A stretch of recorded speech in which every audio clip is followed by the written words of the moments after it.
दोस्तों ये अब हम बात करते हैं क्वेश्चन नंबर 11 पे।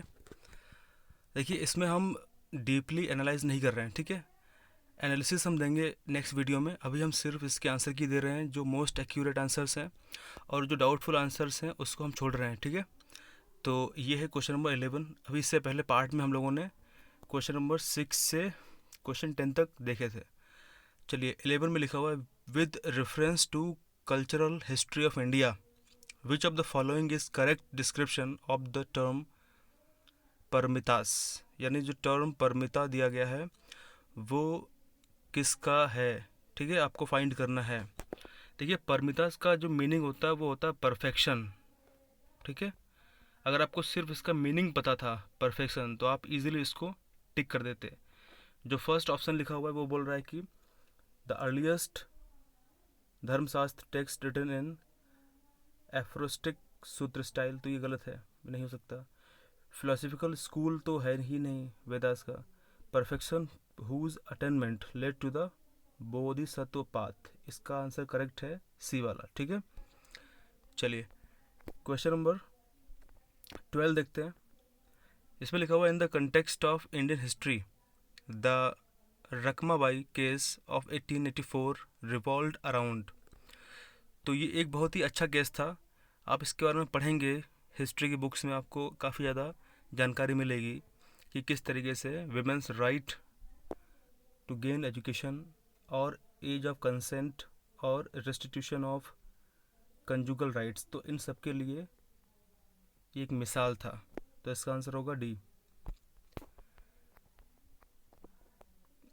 Question number 13, indigo cultivation in India declined by beginning of 20th century because of. अब इंडिगो कल्टीवेशन भारत में 20वीं शताब्दी आते आते कम हो गया, क्यों? तो क्या इसका आंसर ये हो सकता है कि पीजेंट ने रेजिस्टेंस किया, ऑप्रेसिव कंडक्ट ऑफ प्लांटर्स, यानी जो प्लांटर्स थे उनका जो ऑप्रेसिव कंडक्ट था, आचरण अच्छा नहीं था, तभी उन लोगों ने रजिस्ट किया। तो ये इसका आंसर नहीं हो सकता। दूसरा आंसर इसका बी क्या लिखा हुआ है, it's unprofitability in the world market because of new invention, यानी बहुत से नए इन्वेंशंस हुए वर्ल्ड मार्केट में, तो इसका इतना ज़्यादा प्रॉफिटेबिलिटी नहीं रही। हो सकता है सी क्या बोल रहा है, सी बोलता है कि national leaders opposition to the cultivation of indigo, ये तो बिल्कुल नहीं हुआ। और डी वाला क्या है, government control over the planters, government ने कंट्रोल किया प्लांटर्स के ऊपर। तो इसका आंसर जो बी वाला है, जो सटीक आंसर लग रहा है, ठीक है, मोस्ट इसका जो एक्यूरेट आंसर लग रहा है वो आंसर है बी। बाकी आप लोग कमेंट करके बताइएगा। उसके बाद बात करते हैं क्वेश्चन नंबर 14। लिखा हुआ है कि वेलेस्ली ने फोर्ट विलियम जो कॉलेज कलकत्ता में इस्टेब्लिश किया, क्यों? पहला पहला जो इसका जो आंसर है वो ये बोलता है कि he was asked by the board of directors at London to do so, मतलब लंदन में जो बोर्ड ऑफ डायरेक्टर्स थे उन्होंने ऐसा कहा था करने के लिए। तो ये तो रॉन्ग है, अगर आपने पढ़ा हिस्ट्री तो आपको पता होगा, ये बिल्कुल नहीं हो सकता।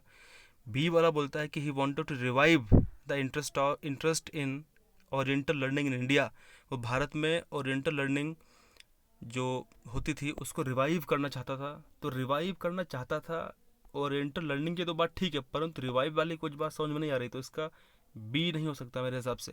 सी की बात करें तो he wanted to provide William Carey and his associates with employment, तो बिल्कुल गलत है। बचा answer D, he wanted to train British civilians, वो ब्रिटिश के सिविलियंस को ट्रेन करना चाहता था for administrative purpose in India. D इसका आंसर होना चाहिए।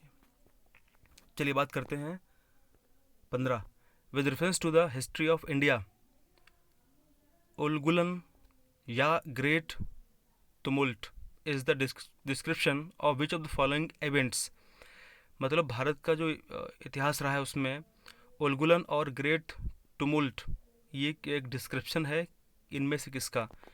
रिवोल्ट ऑफ 1857 ऐसा हमने कभी सुना नहीं है, ठीक है, तो ये इसको हम इजीली एलिमिनेट कर सकते हैं। बी वाला मबिला रिविलियन, अगर आपने इसके बारे में पढ़ा होगा तो आप जानते होंगे इसके बारे में। इंडिगो रिवॉल्ट के बारे में भी ऐसा कुछ नहीं सुना है। डी इसका जो करेक्ट आंसर है वो है डी, यानी बिरसा मुंडा रिवॉल्ट, ठीक है। आइए देखते हैं तो ये आपके सामने जो इमेज है ये है बिरसा मुंडा की, ठीक है। ये आपके सामने जो इमेज है ये this is Birsa Munda image.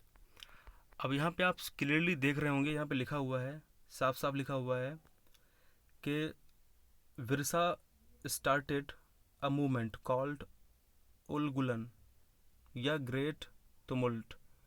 His struggle against the exploitation and discrimination against tribals led to a big hit against the British government in the form of Chota Nagar, Tennessee Act being passed in 1908. The act restricted the passing on of land from the tribal people to non-tribals. तो ये बिरसा मुंडा से संबंधित हमारा question का answer है, ठीक है। Okay, question number 16, with reference to the scholars literatures of ancient India consider the following statements. आपको निम्न में से स्टेटमेंट दी गई है, आपको लिटरेचर स्कॉलर्स को कंसिडर करना है। तो पहला है कि Panini is associated with Pushyamitra Shunga. दूसरा है Amar Singh is associated with Harshavardhan. देखिए इस टाइप के क्वेश्चन बहुत ज़्यादा आते रहते हैं, तो आपको ध्यान में रखना ही रखना था इन क्वेश्चंस को। एंशिएंट हिस्ट्री में स्कॉलर्स से क्वेश्चंस आना स्वाभाविक है। तीसरा हमारा है Kalidas is associated with Chandragupta second. अब आप जानते होंगे कि इसमें अगर आप एलिमिनेट करना चाहें, ठीक है, देखिए जो दूसरा वाला है अमर सिंह हर्षवर्धन से जुड़ा नहीं है, अमर सिंह जुड़े थे चंद्रगुप्त सेकेंड से, तो दूसरा वाला रॉन्ग है। दूसरा अगर रॉन्ग है तो डी वाला नहीं हो सकता, ए नहीं हो सकता, और बचा ऑप्शन सी। तो हमारे पास में जो करेक्ट इसका आंसर है वो है सी। मतलब आपको सिर्फ एक आंसर पता था कि दूसरा वाला गलत है, तो ये गलत हुआ, ये गलत हुआ, और डी करेक्ट आंसर क्या है 3 है, ठीक है। यानी कालिदास जो थे वो चंद्रगुप्त सेकेंड से यानी विक्रमादित्य से एसोसिएटेड थे, जुड़े हुए थे। जैसा आप जानते होंगे कि कालिदास जो थे वो चंद्रगुप्त सेकेंड के दरबार में 9 रत्नों में से एक थे। तो बाकी के कौन से 8 रत्न थे आप कमेंट करके ज़रूर बताइएगा, अभी तुरंत कमेंट करिए। उसके बाद बात करते हैं कि पाणिनि जो थे, पाणिनि जिन्होंने अष्टाध्यायी लिखी थी, अष्टाध्यायी को हम कहते थे, हम लोग कहते थे कि ये संस्कृत का पहला व्याकरण है। अष्टाध्यायी में उन्होंने शिव के 14 सूत्रों के बारे में लिखा था। जो अगर आप में से किसी को 14 सूत्र पता है तो बताइए। जो इस प्रकार थे, शायद मैं अगर भूल जाऊं तो उसके लिए माफ़ करना मुझे। जो इस प्रकार थे, अयुण रिलिक योड़ योच हैरवट लड़ नमन डनम जबड़ गड़दस जब गड़दस खप चढ़त चढ़तब कप्पे शशर हल, ठीक है। वो किस प्रकार थे? वो इस प्रकार थे, अयुण रिलिक योड़ योच हैरवट लड़ नमन डनम जबड़ गड़दस जब गड़दस खप चढ़त चढ़तब कप्पे शशर हल। चलिए आगे बात करेंगे हम पार्ट नंबर 3 में, कुछ क्वेश्चंस और देखेंगे। तो लाइक करिए, शेयर करिए, सब्सक्राइब करिए। Thank you very much.